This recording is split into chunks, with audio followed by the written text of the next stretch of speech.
Hey guys, I hope all of you are fine and doing well in your lives. Guys, my today's video is according to the recent, trendy, demanding and stylized patterns of today's world demands, and the highly eye-catchy and attractive design patterns that totally young girls, fashion-loving girls are looking for.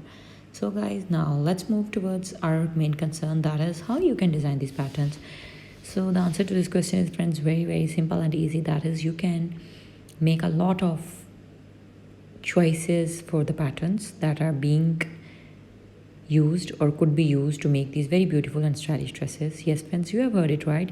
You can use the art of machine embroidery, you can use the art of digital machines, you can use the art of computer embroidery, and the very beautiful and most preferable medium, that is the art of hand embroidery. So use these patterns as a prerequisite and design your dresses and become like a very beautiful and exquisite designer by sitting at your home.